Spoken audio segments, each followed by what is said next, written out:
கர்த்தருடைய பரிசுத்த நாமத்திற்கு ஸ்தோத்திரம். இன்னைக்கு நம்ம பிலிப்பியர் 4வது அதிகாரம் 19வது வசனத்தை தியானிக்க இருக்கிறோம். பிலிப்பியர் 4:19 ஜெபத்தோடு இந்த செய்திக்குள்ளே கடந்து சொல்லும். பரம எருசலேமே பரலோகம் விட்டிறங்குதே, அழகான மனவாட்டியாய் அழகாக ஜொலித்திடுதே. பரம எருசலேமே பரலோகம் விட்டிறங்குதே, அழகான மனவாட்டியாய் அழகாக ஜொலித்திடுதே. ஆமென் அல்லேலூயா, ஆமென் அல்லேலூயா, ஆமென் அல்லேலூயா, ஆமென் அல்லேலூயா. எருசலேமே கோலி தன் கொஞ்சுதனை ஏற்றனைக்கம் ஏக்கத்தின் குரல் கேட்டேன். தாய் பறவை துடித்திடும் பாசம் கண்டேன். தாபரமாய் சிறகினில் தாஞ்சமானேன். கனிவான எருசலேமே பரலோக விட்டிறங்குதே, அழகான மனவாட்டியாய் அழகாக ஜொலித்திடுதே. ஜீவதேவன் நகரினில் குடி புகுந்தேன். சியோன் மலை சீருக்கு சொந்தமானேன். பரிதுரைக்கம் ரத்தத்தில் மூழ்கி நின்றேன். பரிவாரமாய் தூதர்கள் சூழ நின்றேன். அகா எருசலேமே பரலோகம் விட்டிறங்குதே, அழகான மனவாட்டியாய் அழகாக ஜொலித்திடுதே. சர்வ சங்க சபையினில் அங்கமானேன். சர்வலோக நடுவரின் அருகில் நின்றேன். பரிந்துரைக்கம் ரத்தத்தில் மூழ்கி நின்றேன். பரிவாரமாய் தூதர்கள் சூழ நின்றேன். ஆகா எருசலேமே பரலோகம் விட்டிறங்குதே, அழகான மனவாட்டியாய் அழகாக சொல்லித்திடுவேன். இயேசுவின் நாமத்தினாலே ஜெபங்கள் பிதாவே, ஆமென். கர்த்தருடைய பரிசுத்த நாமத்திற்கு ஸ்தோத்திரம். Arockiaraj brother praise Lord, Janaki Ammal praise Lord, Daniel Rajesh praise Lord, Naratnam Ammal praise Lord. ஒரு சின்ன சேஞ்சுக்காக நம்ம அக்செப்ட் பண்ணிக்கிட்டோம். ரைட், தேங்க்யூ ராஜேஷ், நீ எல்லாருக்கும் சொன்னதுக்காக. இப்ப நம்ம 4வது அதிகாரம் 19வது வசனத்தை தியானிக்க இருக்கிறோம். பிலிப்பியர் 4:19. சரி, என் தேவன் தம்முடைய ஐஸ்வரியத்தின்படி உங்கள் குறைவுகள் எல்லாம் கிறிஸ்து இயேசுக்குள் மகிமையிலே நிறைவாக்கும். இதுதான் ஒரு பெரிய ஒரு செய்தி. இது மகிமையிலே 2 வகையான காரியங்கள் இருக்குங்க. ஒன்னு உலக பிரகாரமான ஆசீர்வாதம். நான் உங்களுக்கு ஒரு செய்தி கொடுத்தேன் 2-3 நாளைக்கு முன்னாடி. சரீரத்துல ஆண்டவர் செய்கிற ஒவ்வொரு மாறுதல்களை நான் சொன்னேன். கண் இல்லாதவன் கண்ணு கொடுத்தார், நடக்க முடியாத சப்பானி. இது உலக பிரகாரமான ஆசீர்வாதம். இது நம்பர் 1. இன்னொரு காரியம் என்னன்னா, இதான் உன்னதமானது. உலகத்துல நம்ம ஒரு நாள் நம்ம வாழ்க்கையை முடிக்க போறோம், பரத்துக்கு போக போறோம். இங்க என்ன பார்க்கணும்னா, இயேசு கிறிஸ்துக்குள் மகிமையிலே நிறைவா. மகிமையில இதெல்லாம் எங்க கிடைக்கும்னா மகிமையில். இது என்னன்றத இது சாதாரண மொழியில சொல்ல போனா ஆவிக்குரிய ஆசீர்வாதம். 2 ஆசீர்வாதம் இருக்குது. உலக பிரகாரமான ஆசீர்வாதம். ஆபிரகாம ஆண்டவர் ஆசீர்வதிக்கும் போது எப்படி ஆசீர்வதித்தார்னா, ஆடு மாடு ஒட்டகம் கழுத வேலைக்காரன் வேலைக்காரி அப்படி ஆசீர்வதிச்சார். அது உலக பிரகாரமான ஆசீர்வாதம். ஆனா நம்மள ஆண்டவர் எங்கே இருந்து ஆசீர்வதிக்கிறார் அப்படின்னு கேட்டீங்கன்னா, எடுத்துக்கலாமா, உன்னத ஆசீர்வாதம் எங்கே ஆரம்பிக்குது? எபேசியர் 1வது அதிகாரம் 3வது வசனம். இதான் ஃபர்ஸ்ட் பெஸ்ட் ஆசீர்வாதம். என்ன அப்படின்னு பாத்தீங்கன்னா, நம்முடைய கர்த்தராகிய இயேசு கிறிஸ்துவின் பிதாவாகிய தேவனுக்கு ஸ்தோத்திரம். அவர் கிறிஸ்துவுக்குள். நீங்க என்னைக்கு கிறிஸ்துவுக்குள் வந்துட்டீங்கன்னா ஆசீர்வாதம். கிறிஸ்துக்கு வெளியில ஆசீர்வாதம். அநேகர் கிறிஸ்துவுக்குள்ள இருந்து கிறிஸ்துவுக்குள் வெளியில போறவங்கள எத்தனை பேர் நான் பார்த்திருக்கேன். அவங்க அப்படியே அழிந்து சின்னாபன்னமாயிடுவாங்க. உங்களுக்கு சொல்லியிருக்கேன். மில்லர்னு ஒரு மனிதன் ஆண்டவருக்குள்ள வந்தார், அத்தனை ஆசீர்வாதம். வெளியே போனார், அத்தனை போயிடுச்சு.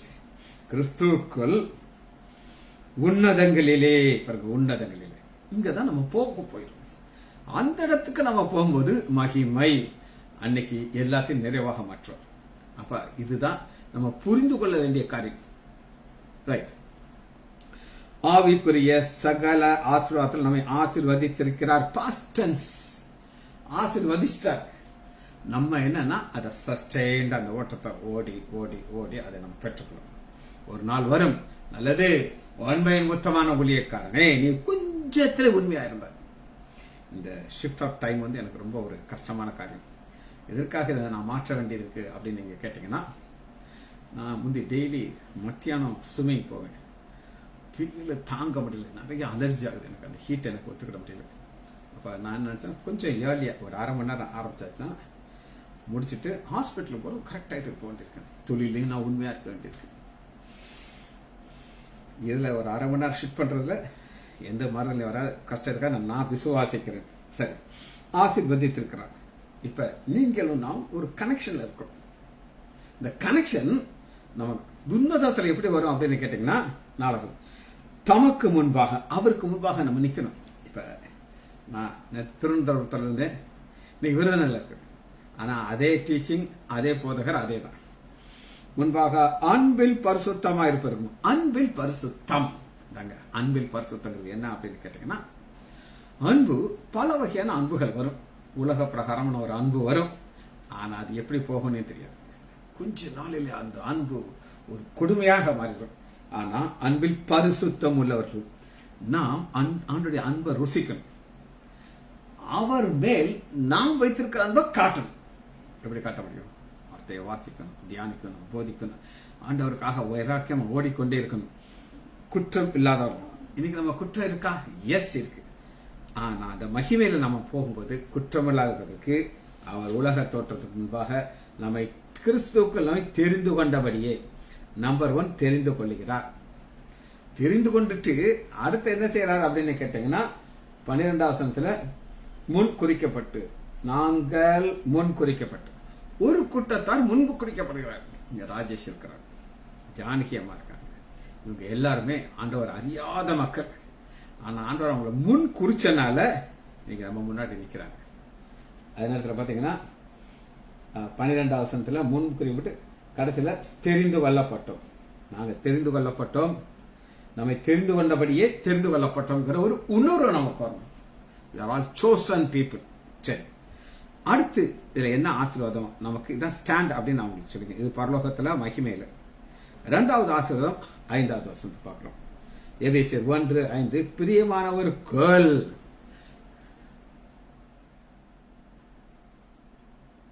இல்ல, இது டெய்லி நடக்கிறதுங்க, இன்னைக்கு மாத்திரம் கிடையாது. அவருடைய கிருபையினால சுத்தமா இருந்துச்சுன்னா இதுதான் இந்த டயத்தை நான் ஃபிக்ஸ் பண்ணியிருக்கேன். நீங்க எல்லாரும் கோஆபரேட் பண்ணுவீங்கன்னு விசுவாசிக்கிறேன். நான் பல இதெல்லாம் நம்ம மாத்தினது கிடையாது. ரைட், இந்த 7:30 முடிச்சுட்டு 8க்கு நான் முடிச்சிருக்கேன். ரைட், இப்ப பாருங்க, பிரியமானவர்கள் தாம் நமக்கு தந்தொழின கிருபையின் மகிமைக்கு போச்சு.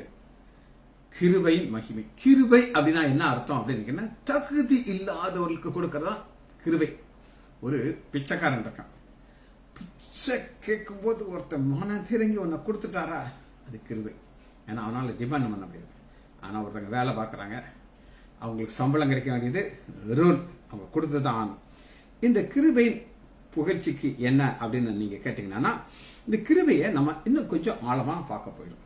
எப்படி பார்க்கலாம் அப்படின்னு நீங்க கேட்டீங்கன்னா, எடுத்துக்கொள்ளுமா, 1 கொரிந்தியர் 15வது அதிகாரம். அந்த கிருபைங்கிறது என்ன அப்படின்னு கேட்டீங்கன்னா, 15:49, மேலும் மண்ணானவனுடைய சாயலை நாம் அணிந்திருக்கிறது போல வானவுடைய சாயலை அணிந்துள்ளோம். வானவுடைய சாயல். சரி, ஒரு சினிமா நடிகை, ஹாலிவுட், மிக மிக அழகான பெண். அவ கனவு கன்னியா இருந்தா அந்த காலத்தில், சொல்ல ஒரு 50-60 வருஷத்துக்கு முன்னாடி. அவளுக்கு ஃபேன், அப்படி ஒரு ஃபேன். ஒரு நாள் அவ மூஞ்ச பாக்குற கண்ணாடியில சுருக்கு விழ ஆரம்பிக்குது. சுருக்கு விழுந்த உடனே அவன் நினைச்சா, ஷோ அப்ப நீ என் மேல நான் கனவு கன்னியா இருக்க முடியாதா அப்படின்னு சூசைட் பண்ணி செத்து போயிட்டான். அவளுடைய எக்ஸ்டர்னல் அழகு குறைஞ்ச உடனே இனி நமக்கு எதிர்காலமே இல்லைன்னு சொல்லி. ஆனா நம்ம வயது கூடிக்கிட்டே போகும், கூட கூட சந்தோஷமா இருக்கும். நேற்றைய மக வீட்டுக்கு போனேன், பேரன் கூட உட்காந்துருக்கான், உயரமா இருக்கான், அவ்வளவு மார்க் வாங்குறான், எல்லாம் தாத்தா இதை பாருங்கிறேன், சந்தோஷமா இருக்குது. நமக்கு வயது கூட கூட முகத்தினுடைய சாயல் எல்லாமே ஓல்டேஜ் ஆகிட்டே இருக்கும்.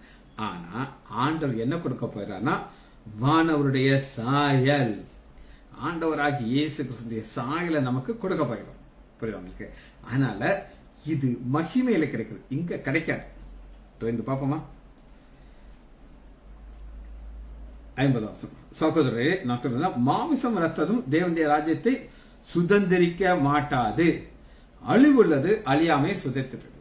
அழிவுள்ளது என்ன நடக்குதுன்னா 51 ஒரு இமைப்பொழுதே நாம் எல்லாரும் மறுரூபம் ஆக்கப்பட போகிறோம். மறுரூபம் மகிமையில இங்க ஒரு நாள் நம்ம மறிப்போம், நம்மளை பெட்டியிலத்துக்கு உள்ள வச்சுவாங்க, அடக்கம் பண்ணிடுவாங்க. ஆனால் ஆண்டவர் நமக்கு கொடுக்கக்கூடிய மிக மிக மிக உன்னதமான ஆசீர்வாதம் மறுரூபம். இந்த மறுரூபம்ங்கிறது நம்முடைய ஆண்டவராகி இயேசு கிறிஸ்துவை போல நம்மளை மாத்த போகிறார். இதத்தான் இது எப்ப கிடைக்கும்னு கேட்டீங்கன்னா வசனத்தை திரும்ப உங்களுக்கு நான் வாசிக்கிறேன். பிலிப்பியர் 4வது அதிகாரம் 19வது வசனம். என் தேவன் தம்முடைய ஐசுரியத்தின்படியே உங்கள் குறைகள் எல்லாம் கிறிஸ்து இயேசுக்குள் மகிமையிலே நிறைவு. அப்ப நமக்கு கொடுக்க போறது அழியாமை, சாவாமை. நாம் அழிந்து போக மாட்டோம். ஆதாமை ஏவலை உண்டாக்கி அழிவில்லாதவர்களாகத்தான் உண்டாக்குனார். ஆனா அவங்க எப்ப பாவத்திற்குள் விழுந்தாங்களோ அவங்க ஆண்டவர் துரத்தி விட்டார். சரி, அடுத்து எபேசியர் 1வது அதிகாரத்துல மகிமையில நமக்கு கிடைக்கூடிய ஆசீர்வாதம் அடிப்படை ஃபவுண்டேஷன். வாசிப்போமா 7வது வசனம், இது 3வது குறிப்பு. 7 அவருடைய கிருபையினாலே ஐஸ்வர்யத்தின்படியே கிருபையின் ஐஸ்வர்யத்தின்படி இவருடைய ரத்தத்தினாலே பாவ மன்னிப்புக்காக மீட்பு. ரத்தத்தினாலே பாவ மன்னிப்பு. அது என்னங்க பிரதர் சாம் ஜபத்ரி ஒரு கேசட்ல ஒரு சம்பவத்தை சொல்றோம். ஒரு பாஸ்டர் டிராக்ஸ் கொடுத்து போயிட்டு இருக்காரு. கங்கை நதி ஓரத்தில் ஒருத்தர் ரொம்ப சோகமா வந்துட்டு இருக்கான். அவன் கையில டிராக்டர் கொடுத்தோம்னா அவர் வாசிட்டு கதறி கதறி அழுகிறான். ஐயா, எனக்கு ஒரு நாள் முன்னாடி கொடுத்தா என் பையன் உயிரோடு இருந்திருப்பானே அப்படின்னு சொல்லி. என்னப்பா சொல்றேன்ட்டு, எனக்கு 3வது ஒரு ஆண் குழந்தை பிறந்துச்சு, அழகமான பையன். ஜோசியக்காரன் சொன்னா 3வது பிள்ளை ஆண் பிள்ளையா பிறந்தானா இப்பயே தருத்தத்தில் இருக்க, இன்னும் தருத்திரமாகி போயிடும், உயிரும் போயிருக்கு. அதனால கொண்டு போய் கங்கையில தூக்கி போட்டு அப்படின்னு சொன்னான். நான் அவனை நம்பினேன். நம்பி அந்த குழந்தைய கையில் ரொம்ப சிரிச்சு என்னை பார்த்து சிரிக்குது. ஆனாலும் நான் செஞ்ச தூக்கி போட்டேன். இப்ப நீங்க சொல்றீங்க என் பாவத்தெல்லாம் ஆண்டவராகி இயேசு கிறிஸ்து மன்னிப்பார், என் சாபத்தை மன்னிப்பார்னு சொல்லி இருக்குது ஐயா அப்படின்ட்டு அழுது பாவம் மன்னிப்பு வாங்க ஆண்டவர்கிட்ட. இதை எதுக்காக சொல்றேன் அப்படின்னு கேட்டீங்கன்னா, பாவ மன்னிப்பாகிய மீட்பு இவருக்குள் நமக்கு உண்டாயிருக்குது. அந்த பாவ மன்னிப்பு கிடைச்சா தான் இந்த மன்னிப்புல போக முடியும். அதே சாம் ஜபத்துல ஒரு குட்டி கதை சொல்றோம். என்ன சொல்றாரு அப்படின்னு கேட்டீங்கன்னா, ஒரு பாட்டிமா பரலோகத்துடைய வாசல்ல நின்றுகிட்டு இருக்கான். நின்றுகிட்டு உள்ள போறதுக்கு நிக்கிறான். அப்ப அந்த இது ஜோக்கு கதை, உண்மையெல்லாம் கிடையாது. அங்க ஒரு தேவதூதன் சொல்றான், ஏவாட்டே நீ எல்லாம் உள்ள முடியாது, போக முடியாது அப்படிங்கிறான். பாட்டி சொல்றான், நான் இயேசு கிறிஸ்துவின் ரத்தத்தால் கழுவப்பட்டவள், என் பாவத்தெல்லாம் அவள் மன்னித்திருக்கிறாள், நீ வெளியே போட்டா அப்படின்ட்டு அந்த பாட்டி ஸ்டைல உள்ள வச்சோம். அந்த கான்பிடன்ஸ், என் பாவத்தை மன்னித்ததற்காக இயேசு இந்த பூமிக்கு வந்தார், என்னுடைய பாவம் அவர் மேல போயிருச்சு, நான் தைரியமாக பரலோகத்துக்குள்ளே போவேன் அங்கிற நிச்சயம். இது மகிமைக்குள்ள பிரவேசிக்கிறதுக்கு இது அடிப்படை, பாவ மன்னிப்பாகிய மீட்பு. சரி, 9வது வசனத்தை வாசிக்கிறேன். எபேசியர் 1:9. காலங்கள் நிறைவேறின பொழுது. இது என்னங்க காலங்கள்? ஆண்டவர் காலங்கள் பிரிச்சு வச்சிருக்கிறார். ஆதியாகமம் 1 அதிகாரத்திலையும் 2வது அதிகாரத்திலையும் பாவம் இல்லாத காலம். ரைட். 3வது வசனத்துக்குள்ள பாவம் பிரவேசிச்சு. பாவம் பிரவேசிச்ச உடனே ஆண்டவர் என்ன செய்யறாரு, எல்லாத்தையும் மாற்ற வேண்டியிருக்கு. அவருடைய பிளான்ல இந்த பாவத்தை மாற்றக்கூடிய சித்தத்துக்கு. அதுக்கப்புறம் ஒரு மனசாட்சியின் காலம் அப்படின்னு ஒரு காலத்தை கொண்டு வந்தார். அது ஆபிரகாமுடைய காலம். ஒரு ராஜா மனைவி தூக்கிட்டு போயிட்டார். அபிமெலேக் யாரு மனைவியா? ஆபிரகாமுடைய மனைவி. ஆனா கனவுல ஆண்டவர் சொன்ன உடனே குதிச்சுட்டான். ஐயோ, இப்படி நீ பாவம் செய்ய வச்சுட்டேன்னு சொல்லி குதிக்கிறார். அன்னைக்கு நியாயப்பிரமாணம் கிடையாது, மனசாட்சியின் காலம். மோசே வந்த உடனே நியாயப்பிரமாணத்தின் காலம் ஆரம்பிச்சிருச்சு.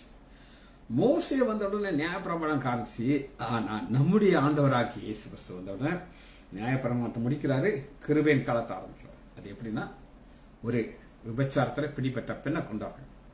எல்லாரும் சொல்றாங்க, மோசே இவனுடைய நியாயப்பிரமாணம் இவ கல்லறிஞ்சு கொல்லணும், கொல்லு, ரைட்டு, பெர்மிஷன் கிவன், கிராண்டட். ஆனால் பாவமே செய்யாதுன்னா பல்லு ஃபர்ஸ்ட், அப்புறம் எவனாலும் போட்டு பிரச்சனை இல்லை. சிறியோட கள்ளத்துக்கு போட்டு ஓடிய போயிட்டேன். அப்புறம் ஆண்டவர் மன்னிப்பின் காலத்தை ஆரம்பிக்கிறார். நான் உன்னை மன்னித்தேன்கிறார், கிருபையாக மன்னிக்கிறார். அப்ப நியாயப்பிரமாணத்தின் காலம் முடிஞ்சு கிருபையின் காலம் ஆரம்பி. இப்ப நம்ம வர்றது கிருபையின் காலம். கிருபையின் காலத்துலதான் இந்த ஆசீர்வாதம். அதனால சொல்றாரு, காலங்கள் நிறைவேறும் போது விளங்கிடும் நியாயத்தினுடைய பரலோகத்தில் இருக்கிறவர்களும் பூலோகத்திலுமாகிய சகலமும் கிறிஸ்துவுக்குள் கூட்டாப்பட வேண்டும். ஆண்டவராகிய இயேசு கிறிஸ்து ரெண்டையும் கனெக்ட் பண்றாங்க. பரலோகத்தையும், நான் ரட்சிக்கப்படுறதுக்கு முன்னாடி ஒன்னே ஒண்ணுதான் தெரியும், ஜாலியா பாவம் செய்ய தெரியும். ஒரு டாக்டருங்கிற ஒரு உணர்வு இருக்காது, ஒரு லைசான்ங்கிற மகன்கிற ஒரு உணர்வு இருக்காது. பாவம் செய்யறது அப்படி ஒரு ஜாலியா இருக்கும். ஆனா ஆண்டவர் என்னைய ஒரு ஊழியக்காரனா மாற்றி இங்க இருந்து ஒரு கூட்டத்தர பரலோகத்துல கொண்டு போறதற்கு கிருபையை கொடுக்கிறார். இது காரணம் கிருபை. சரி, ரெண்டு ஆண்டவர் சொல்றாரு, கனெக்ட் பண்றாரு. கனெக்ட் பண்ணிட்டு ஒரு சீல் போடுக்கிறார். 13வது சொல்ல பாருங்க, நீங்கள் உங்கள் ரட்சிப்பின் சுவிசேஷ வசனத்தை கேட்ட பொழுது பரிசுத்தாவினாலே ஒரு முத்திரை போடப்படும். அது நீங்க முத்திரை.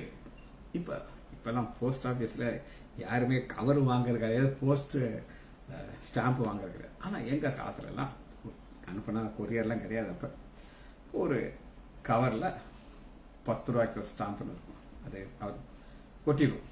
ஒட்டிட்டு அதை கொடுத்தாச்சுன்னா தாங்கன்னு ஒரு சீல் போட்டு உள்ளது. அந்த சீல் போட்டாச்சுன்னா என்ன அர்த்தம் அப்படின்னு நீங்க கேட்டீங்கன்னா, அந்த லெட்டர் கவர் போஸ்ட் ஆபீஸ்க்கு சொந்தம், சென்ட்ரல் கவர்மெண்ட்டுக்கு சொந்தம்.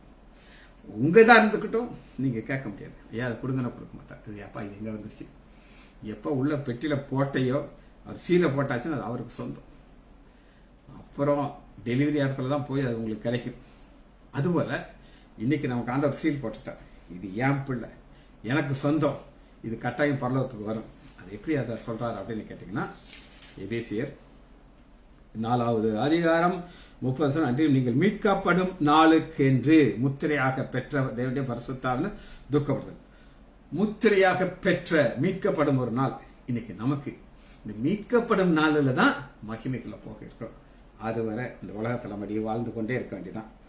6வதாக ஒரு குறிப்பை நம்ம பார்க்கிறோம், அது புதிய வானம் புதிய பூமி. இந்த புதிய வானம் புதிய பூமிக்குள்ள நம்மளை கொண்டு போகிற அது மகிமையில கிடைக்கக்கூடிய மோஸ்ட் உன்னதமான ஆசீர்வாதம். சரி, இப்ப அடுத்த ஒரு ஸ்டெப் நான் உங்களுக்கு காட்ட போகிறேன். எடுத்துக்கொள்ளுமா, 2 கொரிந்தியர் எடுத்துக்கொள்ளுங்க, 8வது அதிகாரம் 9வது. 2 கொரிந்தியர் 8:9. இந்த வசனம் எவ்வளவு நீங்க புரிஞ்சு கொள்றீங்களோ அந்த அளவுக்கு ஒரு ஆசீர்வாதம். வாசிப்போமா, நம்முடைய கர்த்தராகிய இயேசு கிறிஸ்து கிருபையை அறிந்திருக்கிறீர்கள். கிருபையில் ஐஸ்வர்யத்தை இதான், அவர் ஐஸ்வர்யம் உள்ளவராக இருந்து நீங்கள் அவருடைய தரித்திரத்தினாலே ஐஸ்வர்யமாகும்படிக்கு உங்கள் நிமித்தம் தரித்திரர் ஆனாரே. இதை புரிஞ்சு கொள்றதுக்கு ஒரு சின்ன கதை நான் உங்களுக்கு சொல்றேன். 2 பொம்பளை பிள்ளைங்க, குட்டி பிள்ளைங்க, விவரம் தெரியாத பிள்ளைங்க, 2 சண்டை போட்டுக்கிட்டு. ஒன்று சொல்லுதான், எங்க கடவுள் எவ்வளவு பெரிய பணக்கார கடவுள் தெரியுமா, எங்க கடவுள் காலத்துல இவ்வளவு நெக்லஸா இருக்கும், இங்க வங்கி இருக்கும், தலையில கிரீடம் இருக்கும், கையில இது இருக்கும் அது இருக்கும். உங்க இயேசு சிலுவையில தூங்கிட்டு இருக்காரு, ட்ரெஸ் இல்லாம. அந்த குட்டி பிள்ளை இவ்வளவு நோண்டி இருக்கு. இவ சொல்றாளாம், எங்க ஆண்டவர் தான் எல்லாத்தையும் உண்டாக்குனாரு, இது உங்ககிட்ட இருக்கிறது எல்லாமே உங்க சாமி போட்டாதான் அது வாயுது, இதைத்தான் நீங்க மாட்டிருக்க. அவர் உங்க சாமி அவர் வானத்துல இருந்தா கொண்டாந்தாரு, எல்லாத்தையும் உங்ககிட்ட இருந்து கலெக்ஷன் பண்ணி தான் மாட்டிட்டு அவர் உட்கார்ந்துருக்காங்க. ஆனா எங்க ஆண்டவர் அப்படி கிடையாது, எல்லாத்தையும் இழந்துட்டு வந்திருக்காரு. ஆனா இதை விட நீங்க உங்க சாமி போட்டிருக்க ட்ரெஸ் போட்டிருக்க நகையை விட ஆசீர்வாதம் எங்களுக்கு கிடைக்க போகுது. நாங்க வெயிட் பண்ணிக்கிட்டு இருக்கோம். அவர் எங்களுக்காகத்தான் இந்த மாதிரி சிறுவையில தொங்குறாருன்னு சொல்லி சொன்னாலாம். இப்ப நீங்க கேளுங்க, அவர் ஐஸ்வர்யம் உள்ளவராய் இருந்து வானம் அவருடைய சிங்காசனம், பூமி அவருடைய பாதபடி, அவர் எல்லாமே அவர் ஐஸ்வர்ய சம்பந்தர். அவர் எல்லாத்தையும் பர்வத்தில் விட்டுட்டு இந்த பூமிக்கு வருகிறார். இதற்காகனா நீங்கள் அவருடைய தரித்திரத்தினாலே, அதற்கு அவருடைய தரித்திரத்தினாலே. நம்முடைய ஆண்டவராக இயேசு கிறிஸ்து ஒரு ராஜா தானேங்க. ராஜா பிள்ளை எங்க பிறக்கணும்? அரண்மனையில பிறக்கணும். அப்படித்தான் மக்கள் ஏமாந்தாங்க போயிட்டாங்க. அதுவரை அவருடைய நட்சத்திரத்தை பார்த்து வந்துகிட்டே இருக்காங்க. திடீர்னு பிரெயின் மாமிசம் சொல்லுது, ராஜானா ஏறது போயிட்டாங்க, ராங் டைரக்ஷன், பிரச்சனை வந்துருச்சு. ஆனா அவர் மாத்திரம் அரண்மனையில பிறந்திருந்தான்னா மேய்ப்பர்கள் அவரை பார்க்க முடியுமா? முடியாது. மேய்ப்பர்கள் பார்க்கணும் இதற்காண்டி ஆண்டவர் எங்க லோயஸ்ட் சத்திரத்துல இடம் இல்லை. சத்திரத்துல இடம் இருந்திருக்காதா? எஸ் இருந்திருக்கும். சத்திரக்காரனுடைய வீடு ரூம் ஃப்ரீயா தான் இருந்திருக்கும். ஆனா அவன் மட்டும் அந்த ரூமை கொடுத்திருந்தான்னா அவன் பேரு பைபிள்ல வரும். ஆனா ஆண்டவர் நமக்காக தரித்திரராக மாறினார். நீங்கள் அவருடைய தரித்திரத்தினாலே ஐஸ்வர்யம் படிக்கும். அவருடைய தரித்திரத்தினாலே ஐஸ்வர்யமாக பிடிக்க அப்படின்னு கேட்டீங்கன்னா, அவர் இந்த பூமியில வாழும்போது அவருக்கு எதுவுமே கிடையாது. சத்திரத்துல இடம் கிடையாது. அவர் ஒரு செய்தி சொல்லணும், போட்டு கிடையாது. பேதுரு போட்டாதான் கடன் வாங்கியிருக்காரு. சிலுவை, அது அவருடைய சிலுவை கிடையாது. பரபாஸ்காக செய்யப்பட்ட சிலுவை அதுல இருக்கார். ராம் போஜனம் கொடுக்கணும், மேல் வீடு, அது அவர் இடம் கிடையாது. எல்லாமே எதுவுமே கழுத, அவர் கழுத கிடையாது. எல்லாமே ஓசி காரணம் எல்லாம் இருந்துச்சு. எல்லாமே இழந்துட்டு இந்த பூமிக்கு வருகிறார். வந்தவர் எதற்காக வந்தார் அப்படின்னு கேட்டீங்கன்னா, அவருடைய தரித்திரத்தினாலே நாம் ஐஸ்வர்யலாக படிக்கும். இது என்ன அப்படின்னு கேட்டீங்கன்னா, கொலேசியர் 2வது அதிகாரம் 3வது வசனம். இதுதான் முக்கிய வசனம். கொலேசியர் 2:3.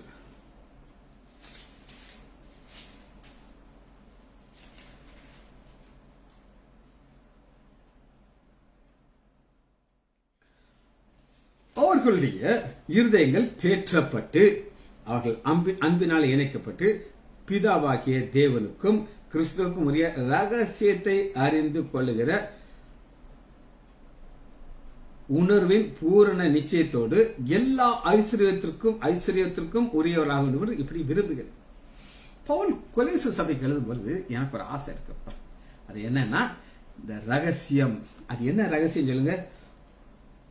பூரண நிச்சயம் எல்லா ஐஸ்வர்யத்திற்கும். இதை புரியறதுக்கு ஒரு குட்டி கதை உங்களுக்கு சொல்றேன்.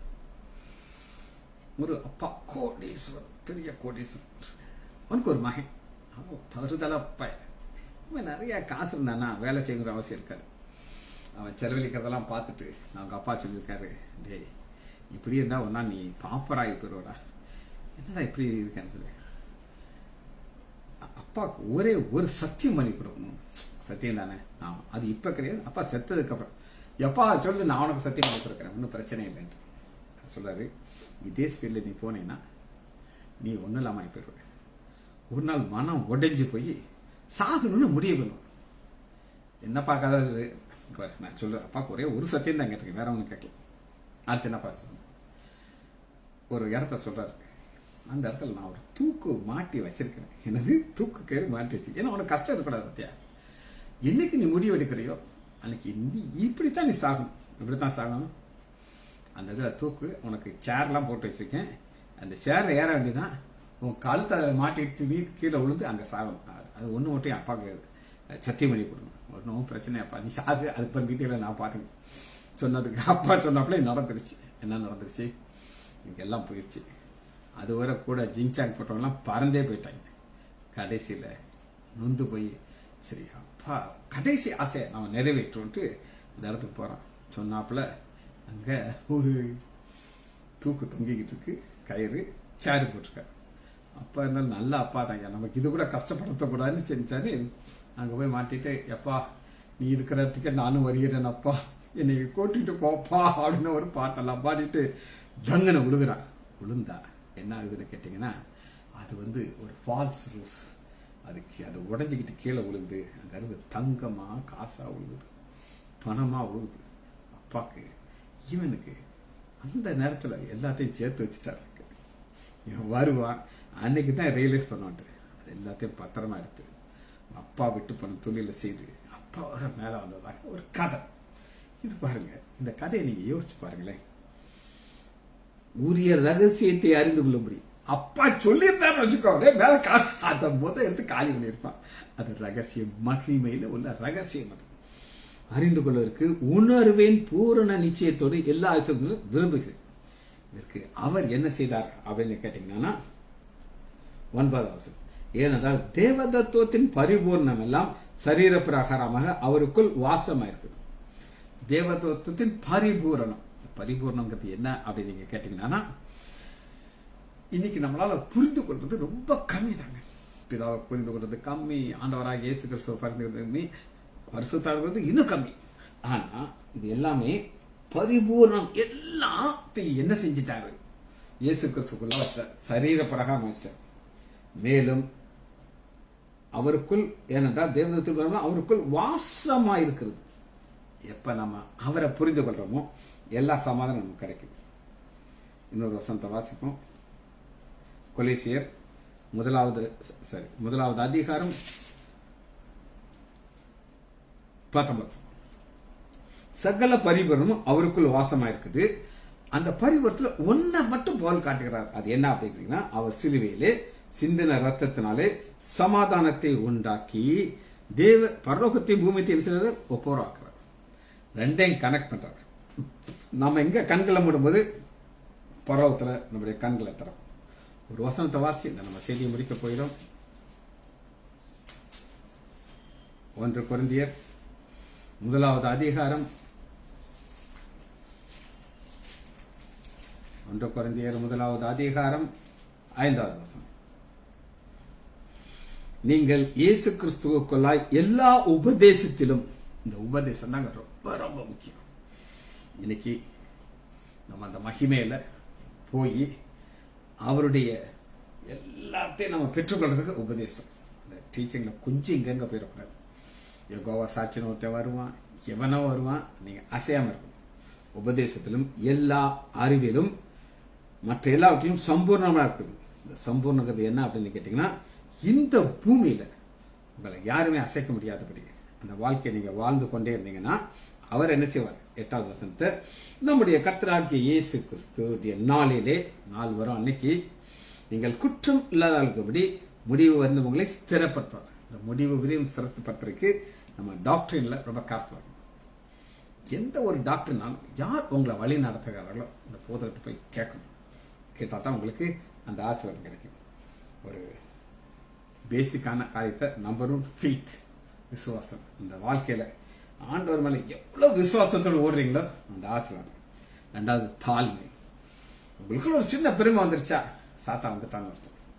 3வது கீழ்ப்படிதல். நீங்க என்ன கேட்கறீங்களோ அதுக்கு கீழ்ப்படிங்க. அடுத்து சார்ந்து கொள்றது என்னன்னா, எல்லாத்துக்கும் ஆண்டவரோட கூட இணைந்து வர வாழ்க்கை வாழணும். அப்பதான் இந்த ஆசீர்வாதம் உங்களுக்கு கிடைக்கும். ஜெபிச்சு முடிப்போமா? மகா இரக்கமும் கருணையுமுள்ள பிதாவே, துதிக்கிறோம் ஐயா. நாடே உள்ள இருதயத்தோடு உங்களுடைய திருசமூகம் வந்திருக்கிறோம் ஐயா. எத்தனை நன்மைகள் ஐயா, எத்தனை கிருபைகள் ஐயா, சொல்ல முடியாத இவர்களுக்கு நன்றி ராஜா. பிள்ளைகள் ஒவ்வொருவரையும் யான் ஆண்டவர் ஆகிய இயேசு கிறிஸ்துவின் நாமத்தினாலே ஆசீர்வதிக்கிறேன். இயேசுவின் நாமத்தினாலே ஜெபங்கள் பிதாவே. ஆமேன், ஆமேன், ஆமேன்.